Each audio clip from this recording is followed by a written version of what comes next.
Hi అండి. అందరికీ నమస్కారం. Welcome to my channel. ఈ వీడియోలో ఇప్పుడే అందిన వార్త. ప్రభుత్వ ఉద్యోగులకు రిటైర్మెంట్ 2 రద్దు. పూర్తి వివరాలు వీడియోలో తెలుసుకుందాం. వీడియోని ఎక్కడే గానీ స్కిప్ చేయకుండా ఎండ్ వరకు చూడండి. అప్పుడే ఇన్ఫర్మేషన్ పూర్తిగా అర్థమవుతుంది.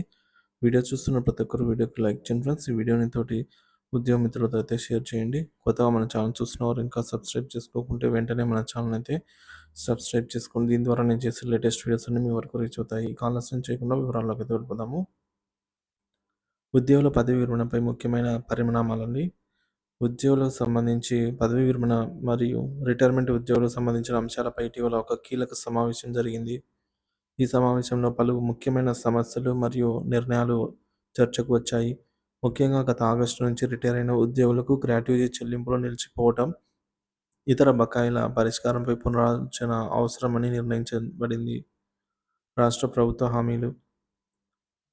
రాష్ట్ర కూటమి ప్రభుత్వం అధికారంలోకి వచ్చి 6 నెలలు పూర్తయిన నేపథ్యంలో ఉద్యోగులకు సంబంధించి పలు హామీలను ఇచ్చింది. అయితే వాటి అమలు విషయంలో ఇంకా స్పష్టత లేకపోవడం వల్ల ఉద్యోగుల మధ్య అసంతృప్తి నెలకొంది. ప్రభుత్వ హామీల్లో ముఖ్యంగా బకాయిల చెల్లింపులు, 2022 మే నుండి చెల్లించాల్సిన ఉపాధ్యాయుల సరెండర్ లీవులు, రిటైర్ ఉద్యోగులకు గ్రాట్యుటీ బకాయిల చెల్లింపులు, కొత్త పీఆర్సీ అమలు, 12వ పీఆర్సీ అమలుపై ప్రభుత్వం నిర్ణయం ఇంకా రావాల్సి ఉంది. కొత్త బేస్ స్కేల్ అలవెన్స్‌లు ఈ మేరకు పునర్నిర్వచించాల్సిన అవసరం ఉంది. పదవీ విరమణ వయస్సుపై స్పష్టత. ప్రభుత్వం ఉద్యోగుల పదవీ విరమణ వయస్సును 60-62 సంవత్సరాలకు పెంచిన తర్వాత దీన్ని కొనసాగించాలా లేదా రద్దు చేయాలనే అంశంపై మరోసారి సమీక్షించాలని సూచించింది. రద్దు చేసే అవకాశాలు. ఇది కొత్త ఉద్యోగాల సృష్టికి దోహదపడుతుందని అయితే భావిస్తున్నారు. యువతకు ఉద్యోగ అవకాశాలను మెరుగుపరిచే దిశగా ఇది ప్రోత్సాహకరమని నిపుణుల అభిప్రాయం. అమలులో కొనసాగించే అవకాశం.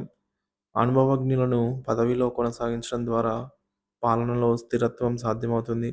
ప్రస్తుత ఉద్యోగుల ప్రయోజనాల పరిరక్షణకు ఈ నిర్ణయం అవసరమని ఉద్యోగ సంఘాలు అభిప్రాయపడుతున్నాయి. రిటైర్ ఉద్యోగుల సమస్యలు. రిటైర్ ఉద్యోగులు ఎదుర్కొంటున్నటువంటి ముఖ్యమైన సమస్యల్లో గ్రాట్యుటీ చెల్లింపుల నిలుపుదల అండి మొదటిది. గత ఆగస్టు నుంచి రిటైర్ అయిన ఉద్యోగులకు గ్రాట్యుటీ చెల్లింపులు జాప్యం అవుతున్నాయి. ఇది ఉద్యోగుల ఆర్థిక స్థిరత్వంపై ప్రభావం చూపుతోంది. పెన్షన్ అప్డేట్లు. పెన్షన్ తక్షణ సవరణకు ప్రభుత్వ నిర్ణయం ఆలస్యం కావడం, గత పీఆర్సీ ప్రకారంగా పెన్షన్ అప్డేట్లు చేయకపోవడము, ఇతర బకాయిలు, ఉపాధ్యాయుల సరెండర్ లీవులు మరియు పదవీ విరమణపై మొత్తంగా నిలిచిపోయిన ప్రయోజనాలు. సమావేశం కీలక నిర్ణయాలు. బకాయిల పరిష్కారం అండి. అన్ని పెండింగ్ బకాయిలను 3 నెలల్లోగా చెల్లించాలని ప్రభుత్వం నిబంధన విధించింది. విరమణ వయస్సు సమీక్ష. పదవీ విరమణ వయస్సు గురించి ముఖ్యంగా 62 ఏళ్ల నిర్ణయంపై సమీక్షకు అధికారుల కమిటీ ఏర్పాటు చేయాలనే నిర్ణయం. పీఆర్సీ అమలు, 12వ పీఆర్సీపై త్వరితగతిన నిర్ణయం తీసుకోవాలని సమావేశంలో చర్చ జరిగింది. ఉద్యోగ సంఘాల స్పందన. ఉద్యోగ సంఘాలు ప్రభుత్వ నిర్ణయాలపై మిశ్రమ స్పందన వ్యక్తం చేశాయండి.